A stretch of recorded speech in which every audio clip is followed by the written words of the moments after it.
What's going on, everybody, and welcome to episode number 399. Yes. We are at the cusp of 400. We are right there. We are knocking on 400's door. We've got, I believe we did this one for last time when we got to 300, but we did one more episode. This one. Yep. Before we get to 400. My God. It's been a crazy road from 400. Like I said, at the end, we'll talk more about what's coming. But, hey, we're on time. As we're recording this live, we are doing this live like we always do. It is, well, we were going to do it was Monday, but it's 2 a.m., so it's officially the 4th of July. So happy 4th of July. We are actually doing this on the 4th of July. The 399th episode is the 4th of July. That's hilarious. And before 400. Mm-hmm. But the books were not released on the 4th of July. The books for this review were released on June 28, 2017, the last week of June. So we're covering the last week of June's books. The first week of July's, which is July 5th's books, are going to be the ones that are part of 400. Keep an eye out on Dark Avenger C86. Yeah. I will have a Dark Avenger podcast, hopefully recorded soon, pre-400. And then I will have a post 400. Yeah, but guys, this week we've got a ton of books, and this week I had a lot of reading. I have to agree with you though, Michael. This week should have been our 400 because there were a lot of good books. Seriously, in all my comic life, I did a lot of reading this week. I definitely agree. And I will say this also. I'm just happy we were on time because if you guys remember, we did episode 398. What, 5 days ago? Thursday, was it? It was Thursday, yeah. Yeah, it was Friday, Thursday Saturday, because Sunday, of that. Monday. It's been 4 days since our last review, and we read every single one of these books within the past 4 days to make sure 300 was done, or 399 was done, and in the back. So all we have to worry about and focus on from Tuesday, the 4th of July, all the way through till next Monday, 400. is 400. Yep. So we will be focusing on all the books starting tomorrow, actually, or today, since it's the 4th of July, for 400. All right. So as always, we're going to start with our digital books from independent companies. And here you go. Oh man, I was so happy to see the Star Trek: The Next Generation, Mirror Broken #2. Oh God, I am really liking this series. So Jean-Luc Picard in the Mirrorverse is now looking for his crew for the Enterprise. He's looking for his people that he trusts to bring onto the Enterprise. And he has the, she's not called the counselor on there. I forget what she's called. But he has the idea actually interview people to see who deserves a spot on the Enterprise and who doesn't. She's finding other people for him. And then he mentions, I need somebody to be my second in command, and he's like, I'm interested in talking with your former boyfriend, and we all know that's Riker. So in the ending where he ends up in a bar with Riker, he makes him the offer, they get into a bar fight, and then Riker's like, oh, you held your own. You're not the strongest person I've ever met, but you are definitely one of the toughest SOBs I know, so tell me the plan. This was a very good issue. I enjoyed it. J.K. Woodward's artwork is great, but I feel like the paint was a bit different this time. It felt more painted than it actually felt like I was watching an episode or like... Remember last issue I said it looked like I was actually watching still shots from the series? This time it was a bit darker, a bit more... I don't know. It's hard to explain, but I love J.K. Woodward's art. It definitely brings this book to life. I would definitely recommend Black Mirror. I'm only bringing up this book. As you guys know, I love reading Spawn casually, but Spawn 275, I'm not really happy with the way the artwork is going in this series. It kind of, The one important thing I have to make mention about in this book is Spawn gets his powers back, and we find out that it's not the suit that actually makes Al Simmons Spawn. It's Al Simmons that has the power. It's not the suit. And the less his enemies know, the better. So heaven, hell, they believe it's the suit. Let them believe it's the suit. The truth of the matter is it's Al Simmons who's the actual power behind Spawn. So they could keep the suit. The suit means nothing as long as there's no Al Simmons in it. And I love how they also kind of set a premonition up that Al is the greatest good, and he's going to lead this group of people at some point. We got SM down 09. What's going on? Oh, yeah, we're really late. What? You said 09, it's H9. H9. Down, oh, H9. I'm sorry. I said, it's H9. I see it. But, yeah, we're doing it late tonight, man. But I'm really happy with where they're going with Spawn. I'm glad he has his powers back to 100%, and now they're going to Japan. It's a really fun read. Again, though, I don't really review Spawn too often, but I do when something big happens, and this is definitely an issue. 275 is definitely an issue you will want to get your hands on. That's for sure. Saucer State issue 2. I'm done. There was very few things I really took away from this book that I liked. The president apparently has a baby that's half alien. And I don't know. It's just the world's reactions to the possibility that there are aliens out there and there's a possibility of an invasion. And I quite honestly just didn't care. The book just didn't give me that feeling like the first issue did. And it's not the type of book I'd be interested in. You might not be missing it too long, Mr. SM Down, because there might be a Spawn series if the movie does well. And now we're on to you. I read this too. So let's go with WWE issue number 6.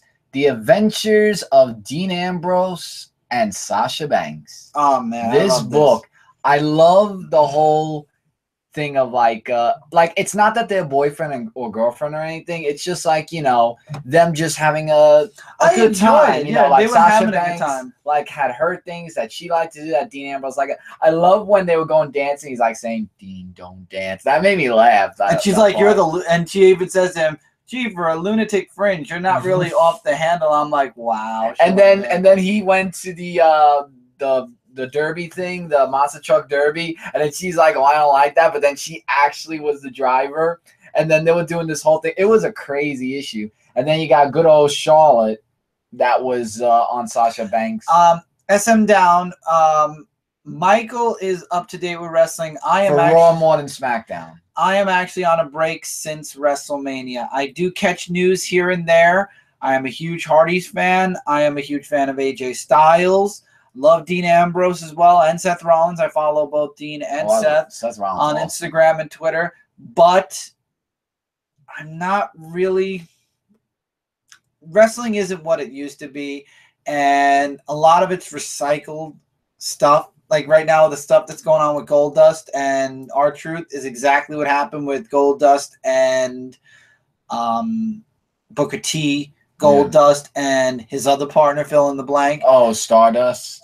Whatever. It's always the same thing. And John Cena and all these other superstars that'll take months off and come back and literally get a belt put on their lap. John Cena tomorrow night on SmackDown. So I personally don't watch it religiously. I know what's going on. I'm aware. Like I said, Hardy Boys fan, AJ Styles, Dean Ambrose, Seth Rollins, stuff like that. But other than, I don't really watch wrestling. But the comic book is very good.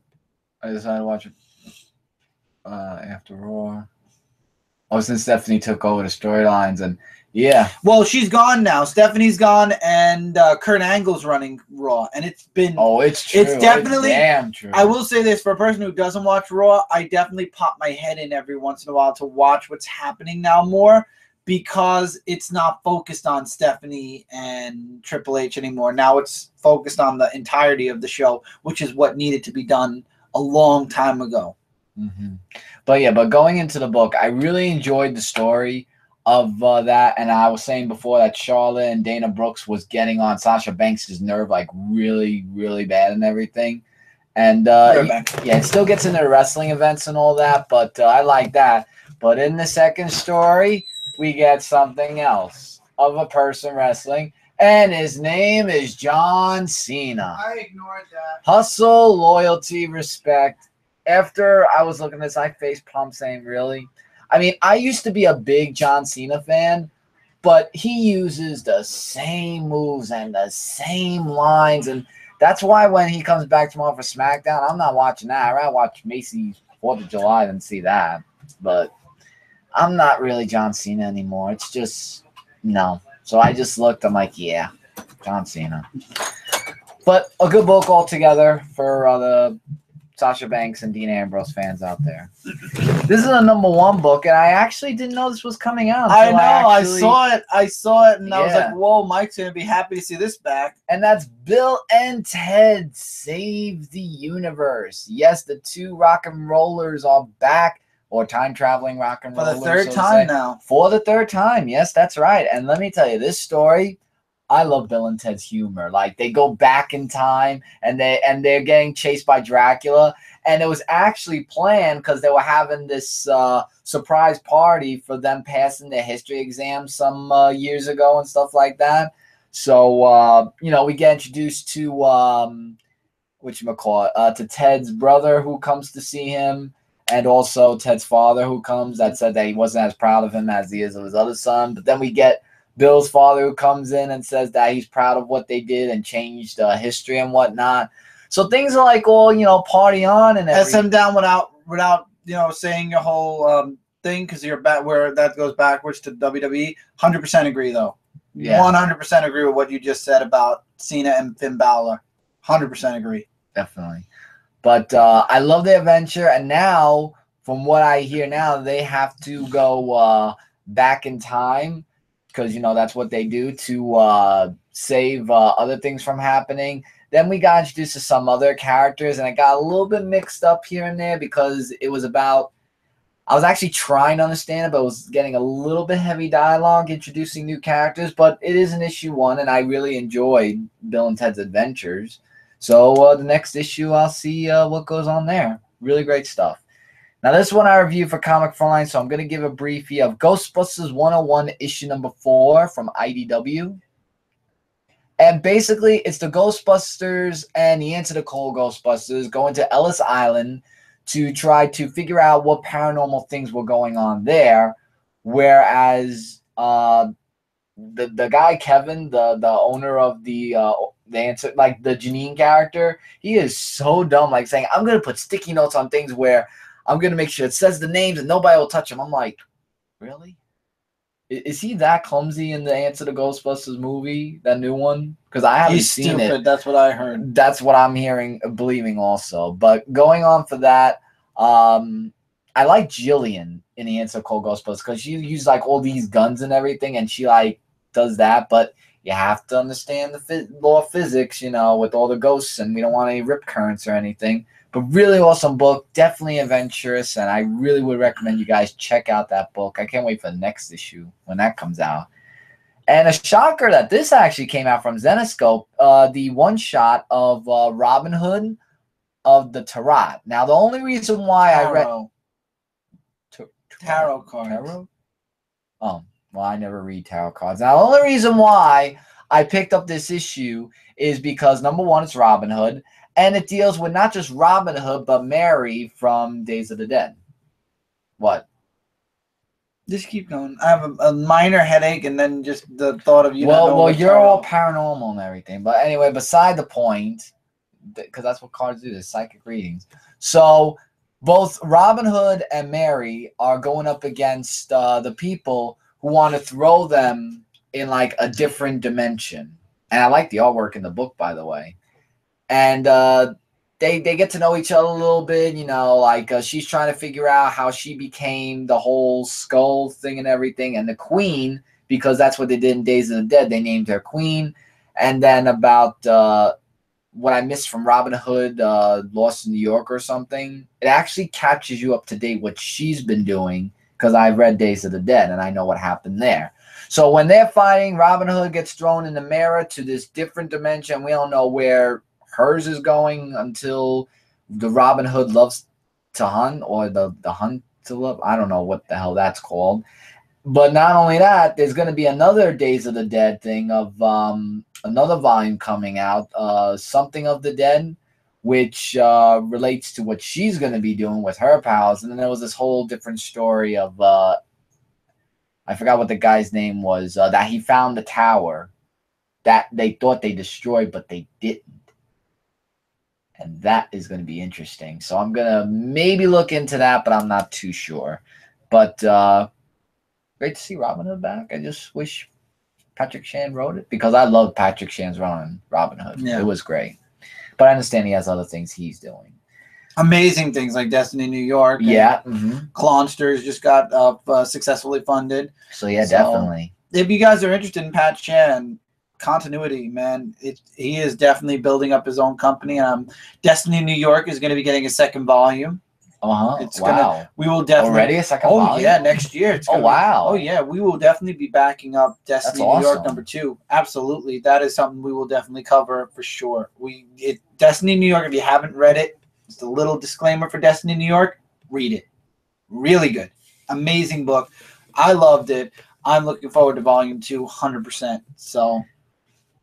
All right. So here's another issue #1 of Valiant's Secret Weapons issue #1. I wanted to take a look at this because, I mean, I haven't read a lot about Livewire. I mean, I've heard about her. She was in a lot of the volume 1 of EXO, and she was also in the. Oh God, she was brought in with the core when she was in that Unity. Yeah, Unity is where she made her debut. Yeah, but it does talk about her character a little bit more, but it introduced the 2 new characters. I finally saw Suicide Squad. Pretty good. Awesome. Yeah. So it talked about 2 characters, 1 girl character. I really wish I remember names. I read so much this week that I could barely remember any names. But she's like a whole thing about with birds and everything. And then there's this other guy who actually was working with her, and they like work together. Nikki is the girl's name. I can't remember what the guy's name is for the life of me. I think it was Paul. If they know, they could comment it. But beside the point, they go on their adventures and they find out what's going on. And Livewire, who actually, you get more about her character, she actually saves them from this whole thing of what's going on. And I think that she should team up with the both of them, because I think seeing Secret Weapons, I mean, it was a little bit hard to understand at first because it was like a really, really long book and it's really dialogue heavy. But after you kind of see the scenes of what's going on, you get a little bit of an understanding of what's going on in the book. But I'll take a look at the other issue because Livewire's in it. I've always wanted to learn more about Livewire, and I think, what the hell? I mean, it's the best opportunity, right? So I would say check it out if you're interested. All right, now these physical books, some I reviewed for Comic Frontline, others I didn't, but I did review this one, Street Fighter vs. Darkstalkers, issue #3. Wow, the glossy cover. Issue #3. And what it talks about is, you know, I was disappointed a little bit about Evil Ken's character.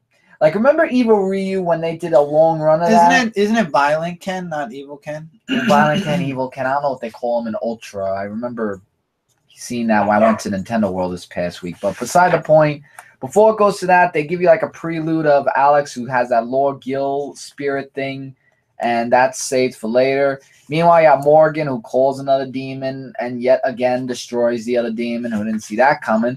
But she sees a copy of herself, and she goes by the name of Lilith, who was by Judah Dumas, who brought her back to life to make her feel special in some sort of way. Artwork is great, by the way. So that's then. So then with Violent Ken, I guess I'll call him, it was very short run because after the whole thing of Lord Raptor being defeated by Chung-Li, we get what's his name? I think Victor. It says in the beginning of the book. Hold on. Yeah, Victor takes him out with one shot, and then that's it. So if that's it for Violent Ken, I was expecting a long run of this. Wow. Which was a little bit disappointing, so I don't know. And then we have Judah Dumas, who is going to be summoning some probably a new character for more self-destructive stuff after feeding. Oh, put over there. Like feeding and stuff like that. You want to check it out more, check out my review. I think it might be up today. I'm not too sure because I'm making sure everything gets up by July 4th, at least. TMNT issue #71. It's a good thing that this wasn't Frontline Live this week because this wouldn't have even made my top 5. Now, there's a reason for it, though. This book talks, the cover says it all. It's the Immortals. They get together only once every 100 years, and in this book we get to see the family meeting for the first time in 100 years, and they have a meeting about what's going on in the world. We get an introduction to who all they all are. I guess so we, for reference sake, know. Toad King references, of course, TMNT Universe, the 2-part story with Aliplex and Angel, and they talk about the mutants a bit. We find out what Kitsune really saw in Shredder and what she really wanted with him, and that she wanted to use him as a vessel for their father. That's what her ultimate goal was, and it kind of throws everybody off because they're like, father is, not a thing to be messed with. And then, as they're talking about what their plans are, what they want to do, and just having this family meeting, we find out that at the very end of the story, after we get all this background and all this stuff on the characters and what's going on, the Turtles show up, or have been there and watching the entire time, to be continued. I have a feeling the next issue is going to be all about April finding out about this once every 100-year family meeting. Oh, April. And I'm guessing issue 72 will be that. And then we'll find out what brought them there and how they got there. The how part. Basically get the how part to, get to this point right here. I do like the woman who was assisting the Turtles against, oh God, what did her name? Kitsune. Against I was Kitsune. going to say Kitsune, actually. I like her because she says that the Turtles definitely play a fundamental role, possibly in the future, possibly being on par with the Immortals. Right. And I don't know. I feel like there's a lot that's going to happen in this book, and this is definitely a setup as we move forward. Definitely. All right. Another book that I reviewed for Comic Frontline. Let me take it out of the cover first. XMen War, issue number 4. Feels like a really thick book when I first I like it. I think it's a good. You get a bang for your buck with this series. Yeah. That's for sure. And so it's really just Arak who's looking for the how do you pronounce this word? Cadmium? Because I had a really tough cadmium. I tried so hard when I was in this review. I was like, cadmium? Because it was like a long day. But anyway, so it's just him looking for the cadmium. Yeah, cadmium president. And the only way to do that is to go to Helio Fields. Artwork is drawn beautifully. I love the artwork. I have to give credit to the artist who's in this book, Doug Brathwaite. Like, really awesome artwork he did in this comic book. And the only way to get to the Helio Fields was to get granted by the king of the Helio Fields. And that's what really the book is, just looking for the president. And he had to go through his army to find him. And they do find him. And with the gliders that came in, he tries to flee away. But Arak captures him and then brings him to the authorities. But he claims to be a decoy. So they may have still some work to do to find the real cadmium president, if that's it. Now, here's something you're going to like seeing, actually. Scorn actually comes in to see Arak and knew that he was alive because you know why? That needs to be explained of what this is and why did he not tell her that he had a child? What? Now, I don't know if the child was related to the suit or in the real physical child, but wow, because I was wondering, oh, and there's also a preview of Faith and the Future Force, for those of you who are interested. It's going to be on sale July 26th. Yeah, there's a back right there also. Of that, yeah. And I was wondering, looking through this issue, when is he ever going to wear the suit again? Because I understand they want to show him as a new warrior. I'm loving the new direction, by the way. This was a really great book, nonetheless. And I really miss that he wears the suit because when I read XMen War Run, I got used to him wearing the suit. But who knows? Maybe next issue he'll wear it or something. I don't know. But I'm loving the direction they're going, so hopefully they stay that way. Yes. Saga issue 44. I'm loving Saga. So they're on the abortion planet. They want to get the dead baby outside of Alana, and they're trying. She finds out that she still has this great power, but you know it comes at a cost for her life. We find out. We get a little bit more background on. Oh, what's her name? Oh, what's her name? Come on, Petrie. And yeah, they end up taking a train into the dangerous town in order to, you know, save Alana. We find out, like I said, more about Petrie, and then we find out that Alana is having bad dreams about losing the baby, connected back to when she used to be a junkie, and she blames. And we see that subconsciously Alana is blaming herself for losing the baby. She thinks that it's because of all the junk that was in her system when she was, you know, back in the day doing drugs. And the fact is, she still subconsciously she still wants it. I think this will play a huge role in the future for her character. And then we also kind of get a little bit of a twist ending that I don't want to spoil, but it involves Hazel. So I would definitely say, if you're not reading Saga, man, there's 2 giant books now, and then I think you only have a couple of books to catch up to where we're currently at. I would definitely recommend jump in. Saga has been a fun read for me. I did not expect to like it all those years ago when I got issue number 1, but damn. You know, here's a funny story. Issue number 1 came out while Cindy was still living in California before she moved here. And was it around episode close to 300? Yes, it was close to episode 300. It was. I remember. Here when we hit 300. I remember that. Yeah. Yeah. So we are 100. This series, other than, I think, 2 story arcs that I chose not to buy. I think I fell out of it for a time. Other than those, or no, did I read it still? I read it still digitally. I'm sorry. You did. I moved it to digital, and then I picked it back up physically. Saga's been a part of this review for the past 100+ episodes. That says a lot. That's sick. That's awesome sick, but that's still sick. All right. Now we're going to the big 2. Sorry. Batman Beyond, issue number 9. Damian, who is now the new Al Ghul, leading the League of Assassins, versus Terry, and Bruce is heading to save Terry from not only Damian but the suit. We get a lot of really awesome background on Damian. Like, Damian came back after Bruce kind of decided to quit. We've got the crafting army. What's up, man? Oh, or how you doing, lady? I'm not sure. That's a very openly named, but what's up? An army. Great to have you. Great to have you on here. Hope you enjoy the review, and thank you for commenting. So I like this issue. I like the fight between Damian and Terry. I like the background story with Damian, that, you know, Damian did take over as Batman for a time, and then he disappeared, and he left.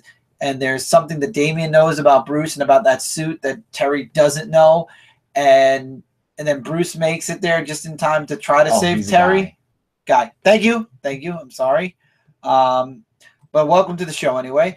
And I just liked it. I liked the flashbacks. I thought they were really cool. And I like that Damian kind of warns Terry that the Batcave has a lot of secrets to it, and it definitely sucks you in. I liked it. I really, truly enjoyed Batman Beyond. And it's, you know, it was off to a bit of a rough start, and I'm really glad I stuck with it because I'm really enjoying it now. Cable issue number 2, however. Now, as I told you guys, I decided to give Cable another try because it was Generation X that truly deserved to be dropped. But I decided to keep it. No problem. Sorry. But no, you're not interrupting at all. This is Crafting Army. This was made a live show for a reason. We love to talk with people. If you have anything you'd like to mention about any of the books we talk about, feel free to chime in, and that's the whole point of it being live. Mm-hmm. If you come post live, you can leave video. You can leave comment at the end of the video talking about the entirety. But you're here with us one-on-one right now as we're doing this. So definitely, man, if you have something to say, say it. So Cable issue 2 is a lot like issue number 1. Cable shows up. He's in the samurai era. We get a little backstory on who he's chasing. And he beats the samurais. One samurai takes him to where the guy was last seen. And then he goes into a different time. To be continued. I'm going to try issue number 3. If issue number 3 is exactly like issue number 2, which is exactly like issue number 1, I'm done. I'm sorry, but I'm not going to keep watching a guy fly through time chasing after this dude. Isn't that what Cable is? All about time and then telling. But he's chasing after this dude that's giving these other people future tech, which Cable is beating them and then moving on to the next era. If I wanted that, I'd read Back to the Future. Oh, yeah. Well, Back to the Future is more preferable than that. All right. Totally Awesome Hulk continues the... this is issue what? 20. 20. Continues the story that it is crossing over with Weapon X with. And we get more background on the character who's joining Reverend... oh my God! Why did his name leave me? It was with me, and then it was gone. They said that's part 2 of Weapons of Mutant Destruction. Yes. Oh wow. Reverend Stryker, and they're trying to create the ultimate fuse of the Weapon X mutants and the Hulk to defeat the mutants and obviously the Hulk, because the Hulk is teaming with them. And when did that come out, by the way? All these books that we are talking about right now came out the last Wednesday of June, which was June 28, 2017. June 28. So they are currently all out. It was an okay issue. I feel like it's more it's a lot of talking. Wolverine and the others they're all in their different parts, like what the one shot left us off with. They're all looking for information. They find information out about the dude. Armadeus tries to talk to him, and he gets attacked by a robot. We get to see another one of the robots, and we find out that they're killing other mutants all across the world. And it's okay. I mean, is it something to write home to mom about? Not really. Not yet. It's okay. I feel like at this point it's trying to build Hulk, Totally Awesome Hulk back up. My opinion. I could be wrong. All right, and one book out digitally is Deadpool versus the Punisher, issue number 5. The last... I'm kind of new to comic books. Something new. Hey, dude, awesome. Try something new. We'll definitely let you know what's awesome to check out. Yeah, so Deadpool versus the Punisher, issue 5 is the last issue of this comic right, book. because your trade should be coming, I think, this month. Right, and I'll try to maybe do a trading corner. What's it called again? Comic book corner? No, with trades. Yeah, comic book corner. Oh, it is comic book corner? Oh, I thought it was something else. No. All right, well, anyway, I'll be doing a trade review whenever I can on Comic Frontline. But beside the point, so this is where Deadpool was working with somebody who's with Hudson, and also that was with Taskmaster, and they're all going against like the Punisher, and they're trying to convince Deadpool, no, kill the Punisher because he's the one that hurt Hudson's mother and everything. And then Punisher's like, no, kill him. He's using you for this and that. And then Deadpool's like, oh, crossroads and everything.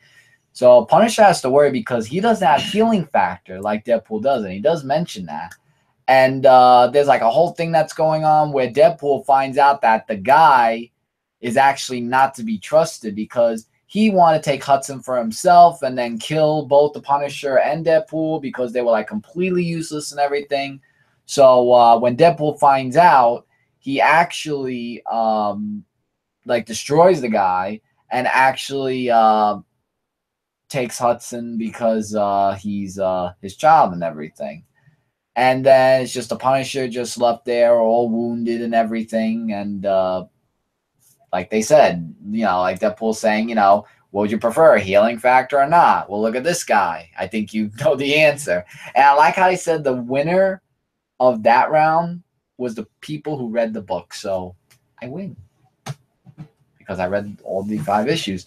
But really great book. I would definitely recommend you guys pick it up on trade paperback for those of you Punisher and or Deadpool fans, because it was a pretty interesting book. I would have to say definitely something you guys should check out for that part. So yeah. Okay. So I'll go to physical. Yeah, and actually your book is first, so here you go. All right, so just like with the Spider-Verse, I guess we're getting Edge of the Venomverse, issue number 1, and it is all about X-23. If she was to get the Venom symbiote, we get her background story, how she came into contact with the symbiote when she was a kid during the X program that she was in, and she ends up taking these orphan kids in. to protect them. And then, of course, just like in Spider-Verse, she ends up getting called away to what? There's going to be a war. So if you want the background on the characters, see, this is why I got Edge of the Venomverse, because I felt like they were going to add new characters. And this book definitely did. We got X-23 if she was to become Venom. And this is why I got Edge of the Venomverse, because each issue is going to be a new story with a new character. Now, if you guys remember, Edge of the Spider-Verse gave us Spider-Gwen. Right. And Spider-Gwen is now a staple character in the Spider books. That book goes for a lot of money, I believe now, the Edge of the Spider-Verse one that introduced Spider-Gwen.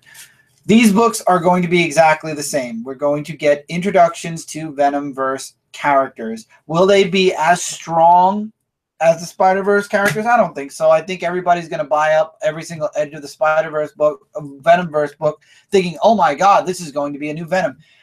I am going into it saying, I just want the background on the characters. I truly and honestly heard a lot about Spider-Man comics from like the 90s, the 1900s. Oh, I'm thinking you mean the 1990s.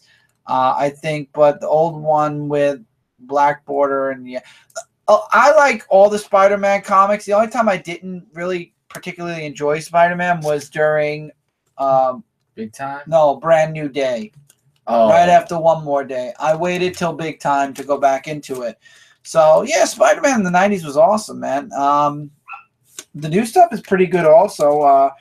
Now, I say that, and then we get to Amazing Spider-Man 29, which now Spider-Man is officially in Secret Empire.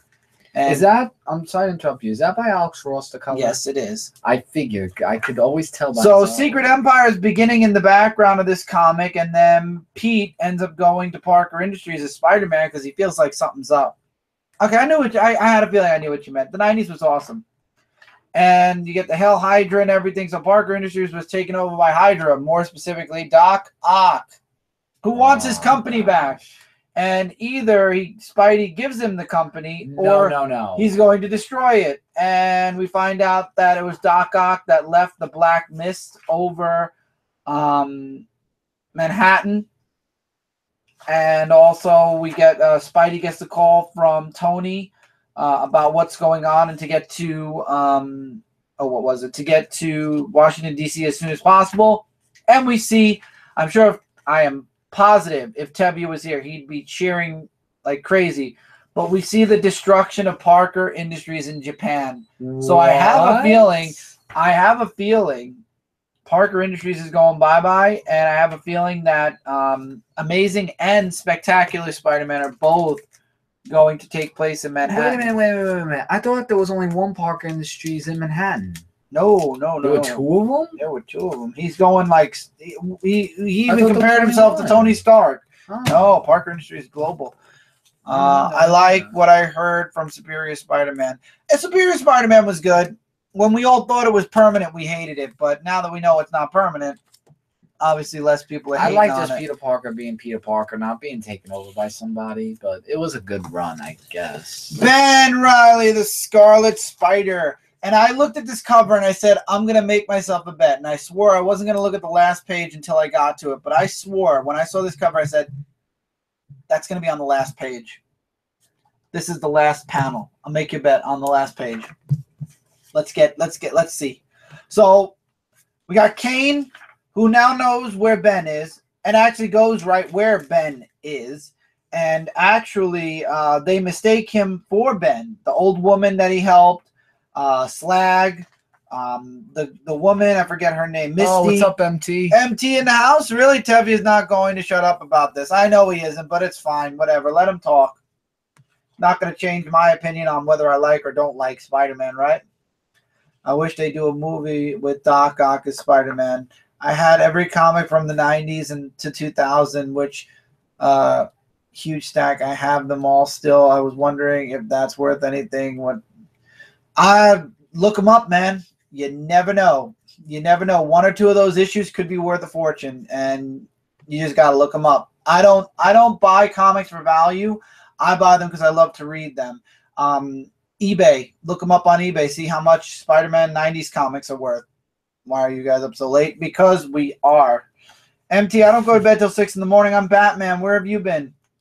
So Kane is seeing all this wonderful, wonderful stuff that Ben's doing, and he's trying to hack in because he thinks that he's playing everybody, and then Ben shows up at the end of the book, of course, and tries to convince Kane he's changed his ways, that he wants to help this woman. And, you know, he only tried to do what was best for everybody, and then he's like, but you're still going to fight me. You're still going to try to kill me, right? And he's like, yep. And the fight begins. And guess what? Last page, last panel. Wow.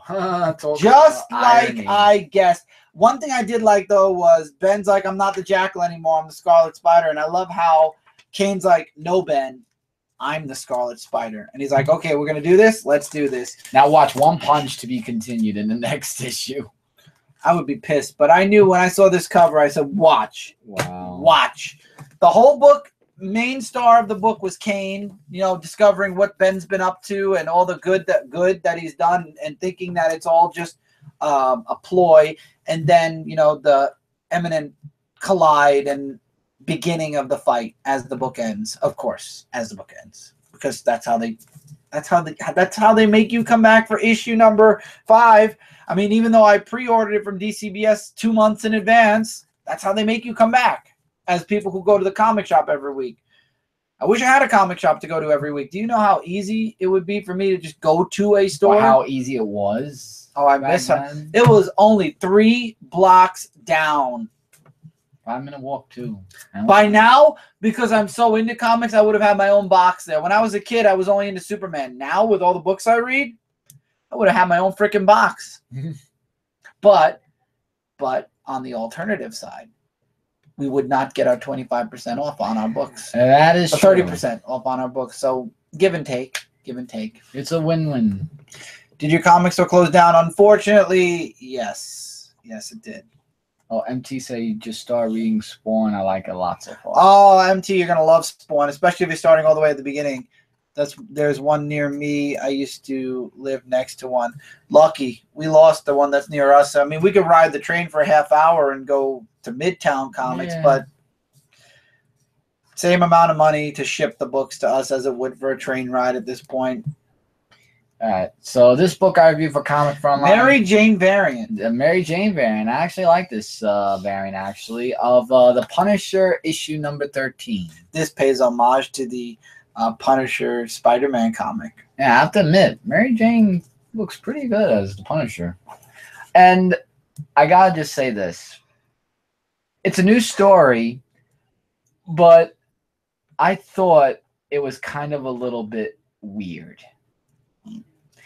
This story was really like when Frank Castle goes back to his lair, he finds out that his handgun is missing, and he looks at the surveillance camera and he finds out who took it.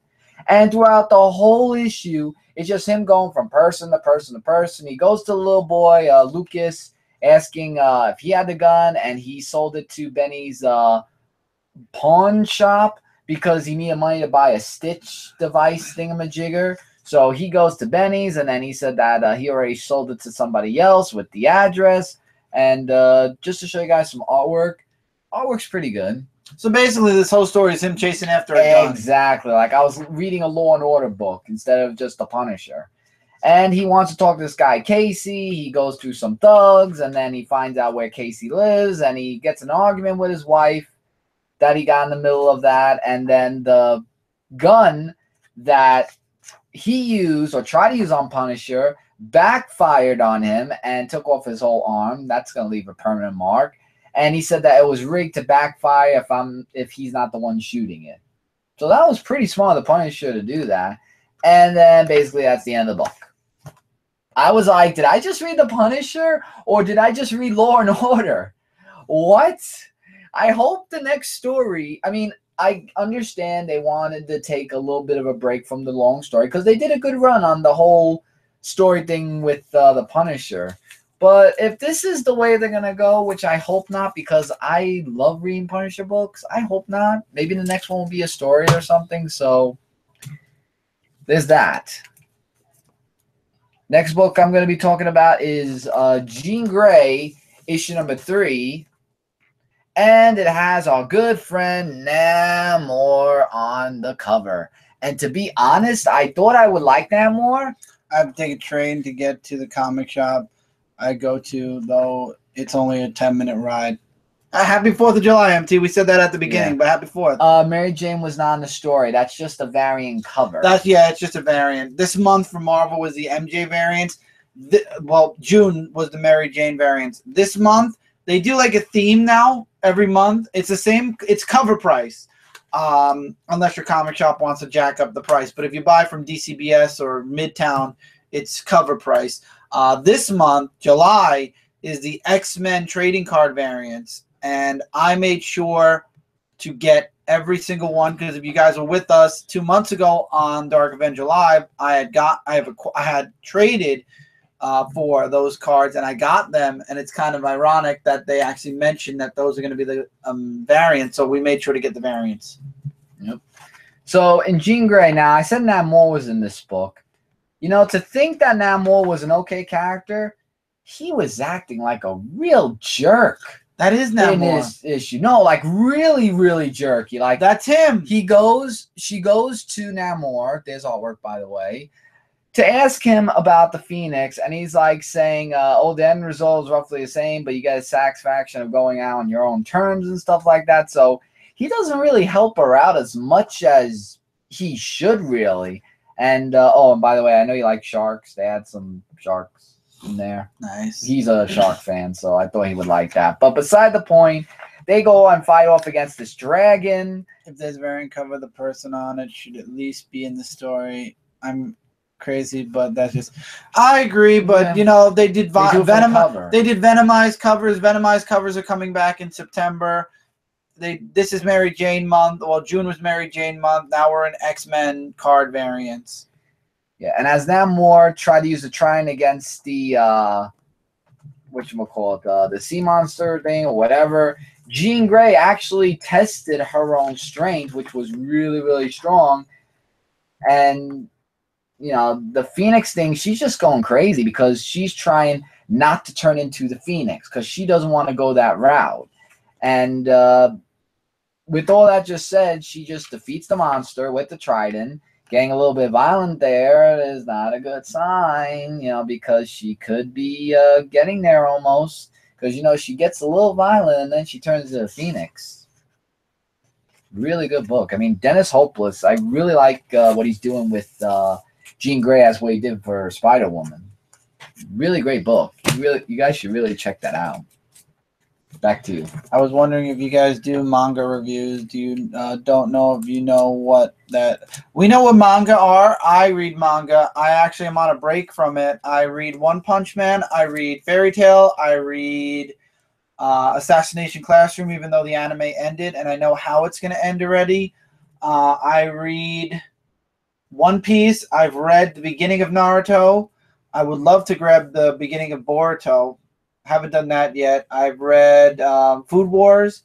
I've read, and this is just to name a few. I've read Attack on Titan. ReZero. I've read Attack on Titan. That's just to name a few. I got Pokemon. The first whole I used to read volume. I used to read mangas, but the right to left thing is kind of a little... And what happened was because we're getting a lot of American comics right now. Our manga collecting kind of was put on the shelf for now. We were buying, especially One Punch Man and My Hero Academia were two books that I never wanted to drop. But money, and you don't know because you're new, obviously, but what we do is we do games a lot now. So we had to kind of sacrifice, you know, to make money elsewhere. No Game, No Life. No, I didn't read that. Have you watched I've watched DBZ. I've watched the entirety of Inuyasha. I've not watched Iki Tucson. XMen Blue issue number 6. So Jean, Beast, and Jimmy go out on the town basically and just party. But then what happens is Jimmy witnesses a drug transaction at first where they actually get attacked by these mutant ninjas. Oh, the cover is messed up. I didn't even know that. Oh, wow. Cover is messed up. Oh, well. I don't know that either. These are from my collection anyway. It's not like I'm grading them. And Jimmy gets involved. Jean gets involved. Beast gets involved. And then when Jimmy pops his claws, the gang is like, we knew a guy named Patch. who happened to be Wolverine. And then they're like, oh, that's Jimmy's father. And they're like, we know what's going on in the world. And she's like, could you teach us to be like ninjas? I got to say, one thing I didn't like about this book was I did not like the artwork. Now, hold on. Which Wolverine is it? Is it Old Man Logan? No, Ultimate Wolverine. Okay, so this is the Ultimate. Ultimate Jimmy Hudson. Ultimate Wolverine's son. Okay, now I get it. I did not dig the artwork in this book. I did not dig the story, and it's not even over yet. This is going to be a very weak, I feel, XMen Blue story. Very weak, and I'm getting a bad vibe. And as you guys know, as much as I'd love to stick with books nowadays, we've got Legacy coming.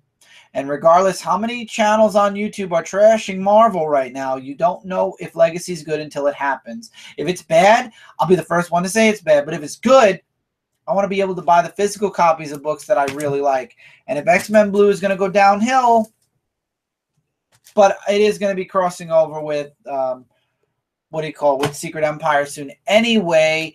So wait till after the Secret War crossover before I make any rash decisions.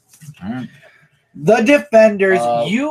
What do you guys think about Jim Lee's X-Men? I like that run. I like that run a lot. I would definitely get the omnibus of that at some point if I ever get the money for it. But The Defenders, issue number 2. Luke Cage was left for dead. However, Black Cat ended up leaving him with Nightmare Nurse. Night Nurse. And Night Nurse nurses him back to health.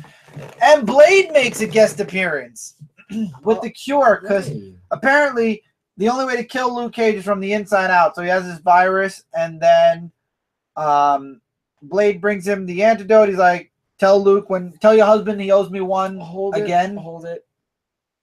The Luke that you're talking about, like Luke Cage. Yes. He's turning into a vampire? No. Then why is Blade? This was Blade. Yeah, he brought Luke the cure. He didn't make him a vampire. No, I didn't say if he made him vampires. Did somebody, I said. No. Okay. He just owes Blade a favor. Okay, then. We have Iron Fist, who goes to Kingpin for information on Diamondback, which gets him information on Diamondback. Daredevil gets information on Diamondback. So does Jessica Jones, and at the same time, they all attack him. Unfortunately, somehow, apparently Diamondback now has powers, and they can't defeat him, and he gets away. However, what? It looks like somebody's helping Diamondback, possibly. Are you serious? The Punisher? You gotta be kidding me. Do they have the cover for the next issue? Yeah. Oh my God. Told you should have been reading this. I'll look into it, just to see what happens. But man, I love that they use Jim Lee's costume designs for in the 90s. I agree, definitely. They're making Punisher very noticeable in Secret Empire. Now something's telling me Punisher's trying to become a major icon in the Marvel universe. Speaking about Secret Empire, now that they've announced that there are 10 issues, this is not the almost done. There's going to be 10 issues. And then there's an Omega issue in September, which is the grand finale, the aftermath. Well, it's one shot. Why not? What? I got the Alpha. Why? I got issue 0.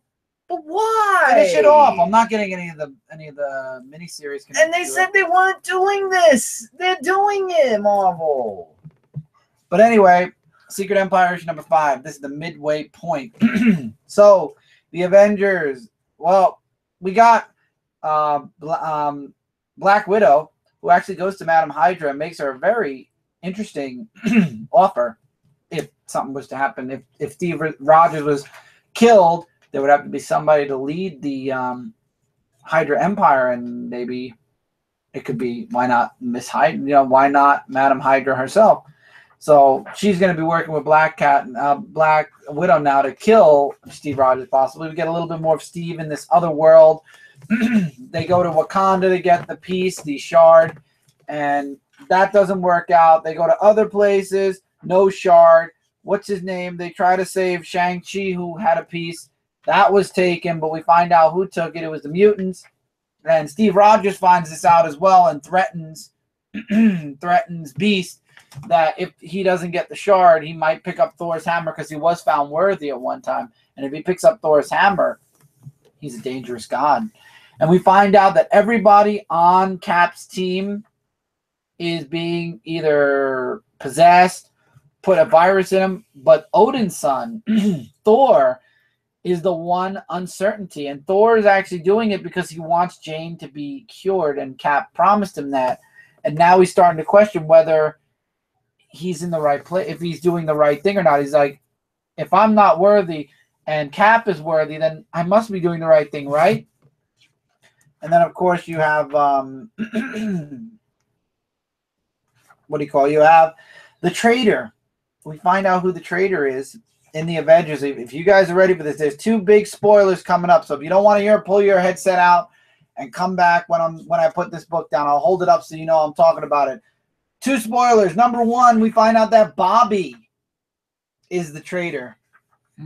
And then the last page, it looks like Steve Rogers has found a way to temporarily bring Bruce Banner, a.k.a. the Hulk, who just died in the last event, back to life.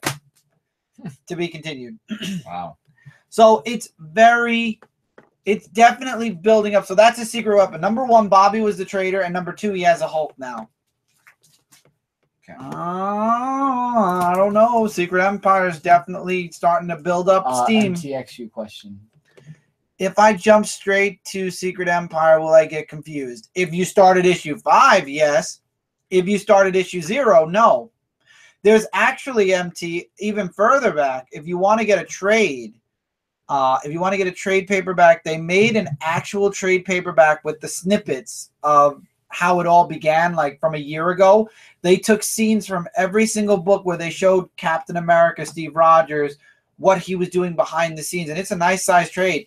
And it catches you up completely to how Steve Rogers set everything up to happen during Secret Empire.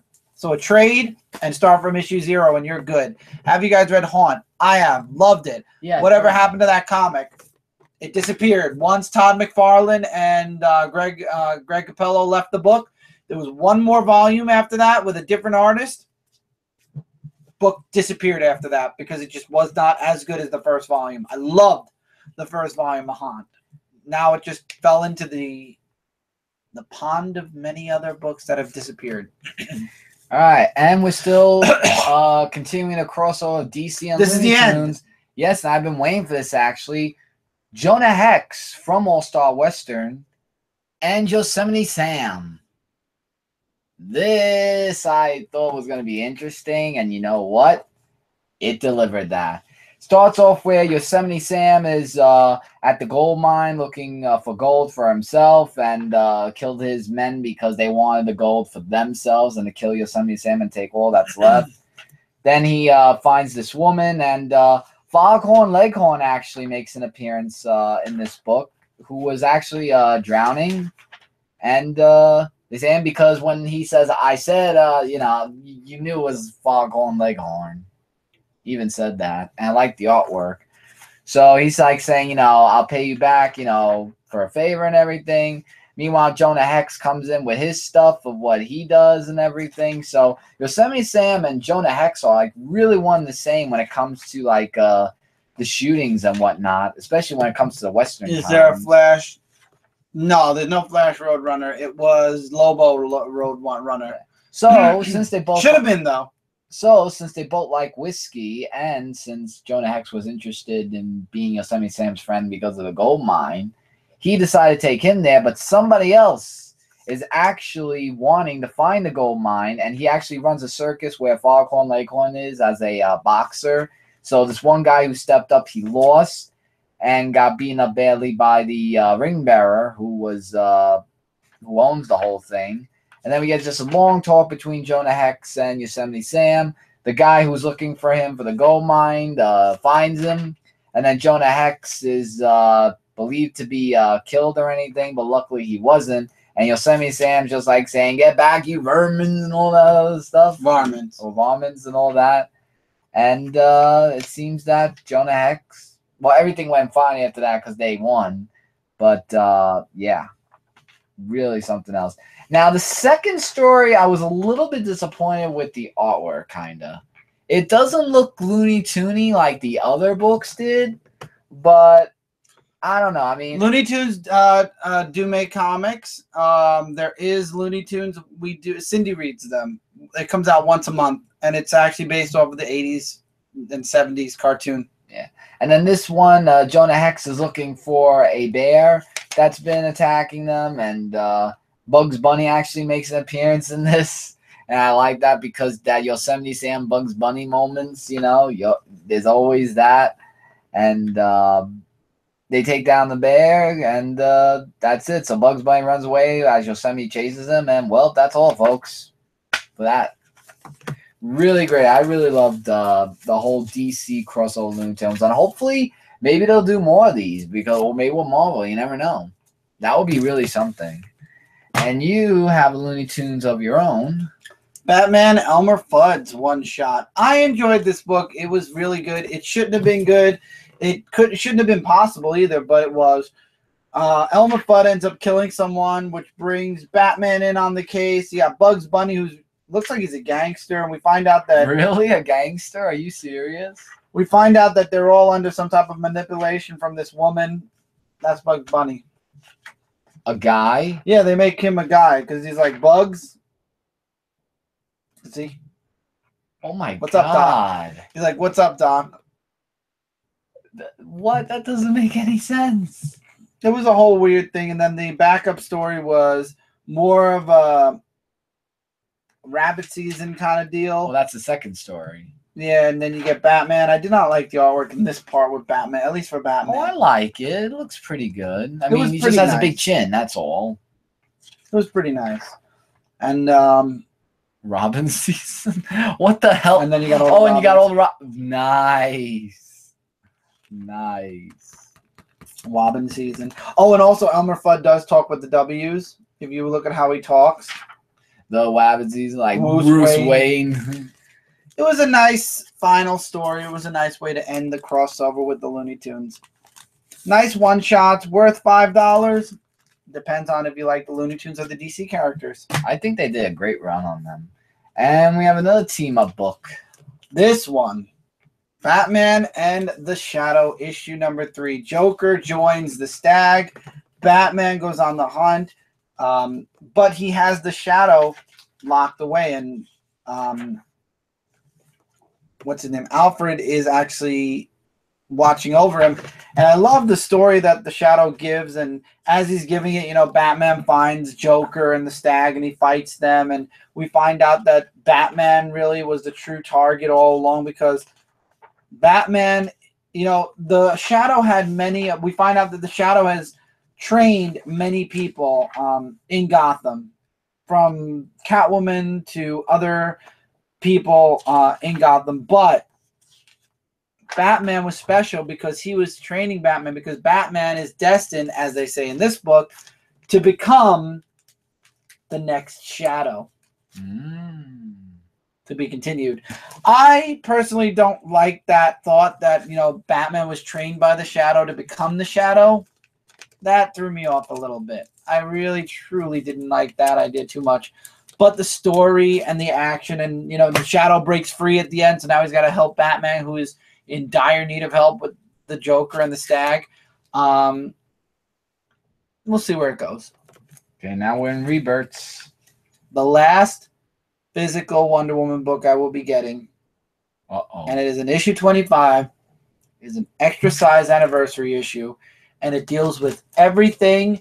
And it wraps everything up with a beautiful, beautiful bow. So Wonder Woman doesn't have the Golden Perfect. She doesn't have the Golden Lasso. And she's upset about it. She's upset about the gods and what they did to her. And Superman and Batman notice this while they're doing a JLA mission. And they call Wonder Woman on the side. She goes to Victoria Kale also to try to, or Veronica Kale, to cure Cheetah. She says no, and she doesn't want my help anyway, and that's that. So then Batman and Superman confront Wonder Woman about why she's so upset, what's going on, where her lasso is, and she explains that she lost the lasso. It binds it's binding two other gods. you have this backstory where Steve Trevor and her have this date that they're planning. So Superman and Batman make the best suggestion. Go to the gods and talk to them. If you're upset, reach out to them. Have you talked to them yet? And she's like, no. So she goes to them. She talks to them. They explain everything to her, why and how. And guess what? Wonder Woman gets her lasso back. She gets her lasso back. And then the ending is just a wonderful moment between her and a now clean-shaven Steve Trevor. The end, I feel like Greg Rucka put perfect end. So if you wanted to stop reading Wonder Woman right here, you could. It has a beautiful... All right, have a good night, MT. Sorry we're doing this a bit late. I know you probably have to head off to bed, but this was a really nice ending to the Rutka run. I enjoyed all 25 issues. I feel bad that there was a difference between him and... oh, God, who was doing the covers for a time? I forget who was doing the covers for a time. I had the name and then I lost it. There was a difference between him and the person who was doing Terry Dodson doing the covers for Wonder Woman, and it pushed Terry Dodson off the book. Or if it's not Terry Dodson, it was somebody else. But anyway, it pushed that person off the book doing the covers. I feel bad for that, but I feel like Greg Rucka put a nice bow on top of Wonder Woman. And for me, I like the Meredith Finch run. I like the Greg Rucka run. I'm good. Will I still read Wonder Woman? Absolutely. Digitally and at my own leisure, kind of. Because I'm reading so many books, guys. And I talked about this last week, and I'll talk about it this week, and I'll probably make mention of it in the future. There are too many books out there that I really enjoy, and very little time to read them all in order to do this review every single week. And as you guys will see from the update and from what we're going to be doing, I kind of addressed this finally after, so long. Okay. Teen Titans, issue number 9. This is the part 1 of Blood of the Manta. Of that. And the cover just says it all. Like, like the Teen Titans, they're, going up against Ra's al Ghul, where Aqualad's there. And we have a little bit of, it's really focused more on Aqualad, with all that and just trying to fit in with the Teen Titans. Meanwhile, you have Wally West, right? Wally West, who has New 52 Wally West. Yeah, New 52 Wally West, who talks to Raven with some great artwork, by the way.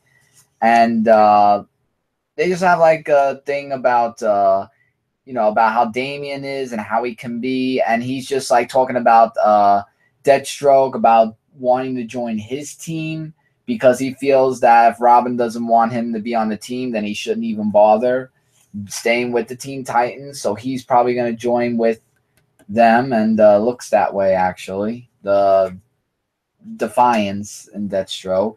And Raven says it's your decision, you do what you want. And then Aqualad's mother actually comes in and says that if you decided what you want to do and want to talk about his father, and the reveal was that the mother was the one with the powers of water.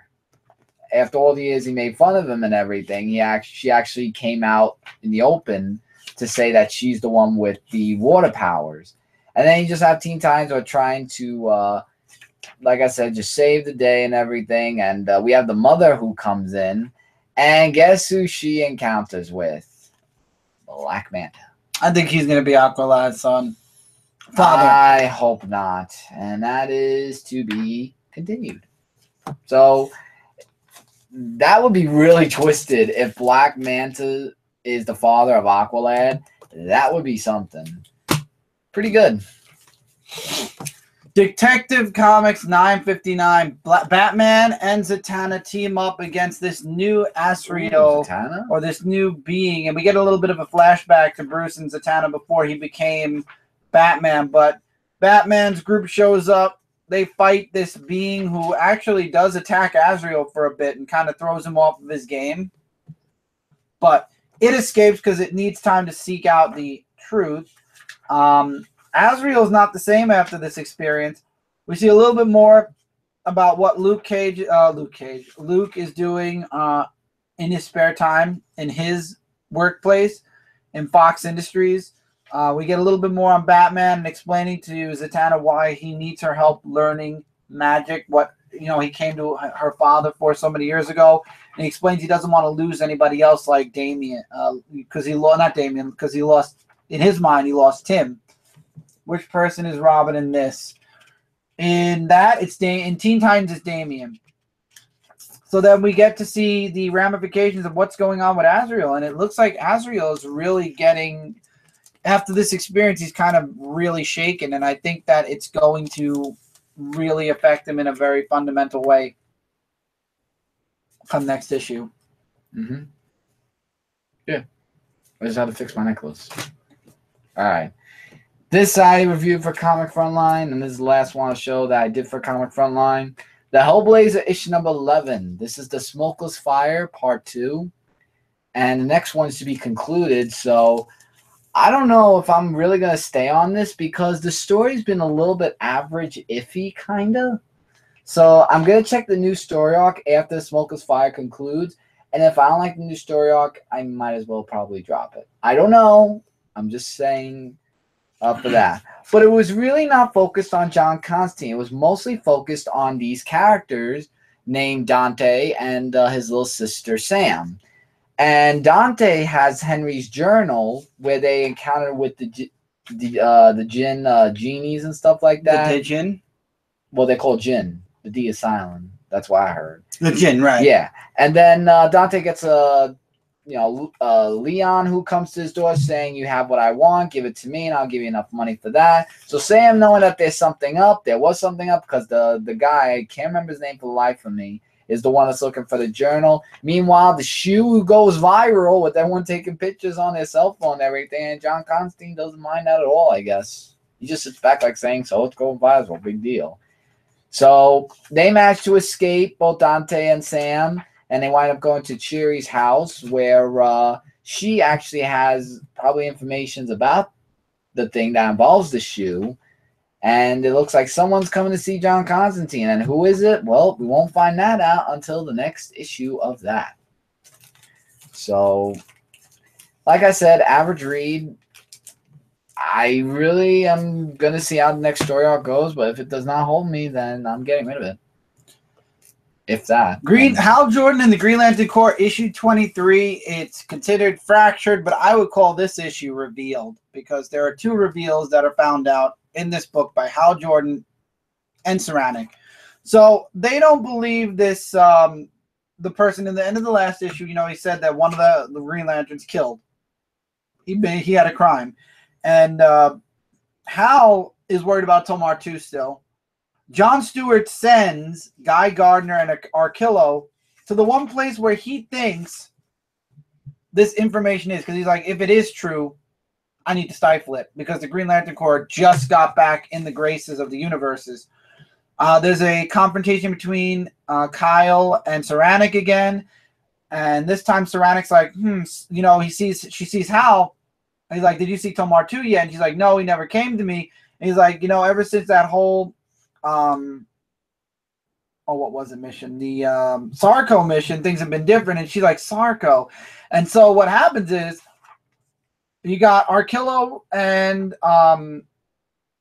Guy looking for that information. You've got Hal Jordan looking for Tomar 2 to see what's up with him. And then now you have Saranic who's questioning, why is Sarko, what's so special about him? She does an autopsy. So here we go, the big reveals, which nobody should be surprised about this one. Saranic finds out that Sarko is her and Kyle's future child. However, finding this out changes the future because Sarko disappears. He fades away. So either he fades away because the child will not happen and the relationship will not happen, or because they now know about Sarko and what happens, it will prevent the future from happening. And then the big reveal about who killed a Yellow Lantern. It was Tomar 2. We saw it at the beginning, and we find out that Tomar 2 is so tired and sick because he's holding Tomaru's Sinestro Corps ring, because if the ring goes out, that means they would know that Tomar 2 killed Tomaru. And So revealed. Saranic now knows the secret, and Hal Jordan / Guy John Stewart now know. That's something. About Tomar 2. Justice League of America, issue number 9, The Man from Monster Valley. And that man from Monster Valley's name is John Cena? Maxon. And no, we're not talking about that at all. So this book was, I mean, it was a little bit of a heavy dialogue, but I know that it was relating to Maxon, or Maxon, however you say that. And he's just like saying, you know, how he was a person at one time, but he feels that everybody killed his true mother and family.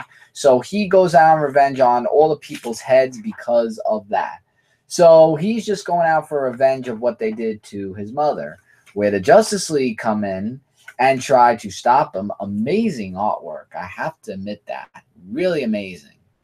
And they try to like have a talk with him, and he doesn't want to talk. He just wants to just fight. And we all know that when he was talking about seeing his mother die right in front of him, we know another person who had that experience also.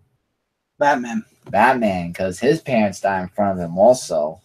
So there was that moment right there. And then we get the Monster Valley days later, where he's on another island, and Vixen and the Ray, I just remembered, went to go check on him, and they're like saying, will you be okay? And then it's like, and then he just says, just one sooner or later, if things happen, you'll find me, for that reason. And then we have Lobo, who talks with the Atom. And I think that they're getting like more of a bond with each other instead of a little, because they weren't getting along at first, but now they are. Meanwhile, elsewhere we had, do you know this person, Nadine Terrell? No. Well, she's actually going to be in this issue where she has voices in her head, and it's for the next issue called The Wish Killer. And for those of you who want to know who she is, it's this person right here. I thought maybe you know her, no. Justice League of America. It's good that it's just wondering, you know. But The Wish Killer. So I'll be definitely interested in looking up and checking out on that one. And that's all the books for me. So 2 more. Supergirl Being Super, issue number 4. I really enjoyed this issue. And it has the rim thing. The big question is there an issue 5? I hope there's an issue 5, because I feel like there was still too much left at the end for there not to be. So we find out that the scientist that's chasing her down and the other Kryptonian down, basically it's Lex Luthor and Luthor Corps. It's not even really the government as much as it's Luthor Corps who wants to get information about the aliens, because we all know it. This is around the beginning of Superman's time also. So she and the alien, I forgot his name, she and her friend end up breaking in to, oh wait, I have his name. His name is right here. Tannen. Her and Tannen end up breaking into a facility because her friend gets kidnapped. She gets attacked. And captured. Tannen ends up saving her, killing almost everybody except for the doctor, whom we all want to be killed because she's a bitch. And then she ends up finding out that Tannen just wants to kill everyone, doesn't believe that Krypton's gone. She remembers that Krypton is gone now, and apparently all of her superpowers. She saves her friend. Tannen runs away, calls her a traitor. And now she's left, you know, having to deal with or save, you know, she's trying to tell Tannen that Krypton is gone, that she was one of the last ones to see it as it died, and he thinks that she's lying in order to save the Earth. So she finds out about a dude called Superman, who started making appearances in Metropolis. So, without telling her parents, because they're being observed by Luthor and his thugs, she goes to Metropolis and waits to find Superman. Superman makes an appearance, and, well, it ends off with her saying to Superman, I think we need to talk. Can I talk with you for a second? And that's where it's left. I hope that there is more to this story, because I want to see what happens to Tannen. I want to see the confrontation with the meeting with Superman. I don't remember if this is the end of the book or not. I don't remember if it's 4 or 5 parts. I truly and honestly don't. And I hope that there's another part. I don't even remember. I'm going to have to go check my pre-orders later. This was one of the last books I read I'm really hoping that there's an issue 5 to conclude it all. I believe there is an issue 5. I'd be stupid. Maybe there's even an issue 6. I never really, I try to stay out of the solicits as much as possible. I like to pre-order my books from DCBS, and that's it. I have the previews magazine I've been buying because I wanted to do a preview video. Oh, Strike Raid Unit, what's up, man? It's a 4-part. Oh, Supergirl. Okay, so then I guess that's the end. Okay. Well, if there is a 5th part or a new volume, what's going on? Then, yeah. Well, last book, Action Comics 982. Superman goes to the Fortress of Solitude to try to figure out how to heal himself from being blind, while the Revenge Squad decide, hey, everything we all want and need is at his Fortress of Solitude, so we have to attack it. So Superman's trying to figure out his blindness is permanent or not. The Revenge Squad attack, and Superman, to defend Lois and John, who are inside the fortress, fights the Revenge Squad. Awesome artwork. I love this artwork. I tell you guys, nothing beats this artwork in this book. And what happens is, because Superman is so weak, I really like this issue. Me too. Kalex sends out a distress call to all of the Super Family. Remember the spears he gave all the Super Family? It sent a distress call out to all of them. And while he's fighting the Revenge Squad, obviously, fighting them one-on-one, he has a problem. Blind and 5-on-1, yeah, he goes down pretty quick. However, Superman has his own squad to be continued. Oh, man, what a perfect way to end this book. I can't wait for the next issue now even more. This was an excellent issue. I'm loving Action. Superman is so good. Thank you, God. After Rebirth started, Superman has been nothing but up, up, and up. And I'm so happy. I'm so happy that Action Comics and Superman are 200 times better than they were during New 52. So good. I'm very happy about that. And with that, that's it for this review, guys. So it is the 4th of July. So let's go out with a 4th of July number, right? That was $3.99. There are no more episodes left.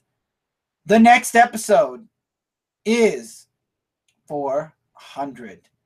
The 400th review is coming, and it is coming 1 week from today, from Monday. Well, now it's Tuesday. It's 3 in the morning. 3:30, almost 4 in the morning, actually. Well, you know what I mean. Yeah. It will be next Monday. This weekend coming up. There will be hopefully a few videos for Dark Avenger C86. There will be an announcement this weekend on Comic Frontline about where the review is going after 400, where we're going from here. Announcements surrounding my channel a little bit. I'm going to touch on it in the announcement on this channel. On my channel, after 400 drops, which it will drop on Monday on Frontline, and then it'll be dropped on Wednesday on my channel, but the podcast will go up. The Dark Avenger podcast will go up before it, obviously. I will have episode 399. If you're watching this episode right now, you are watching it on Wednesday of this week. Right. I believe. Am I right or am I wrong? I don't know. You've been keeping track.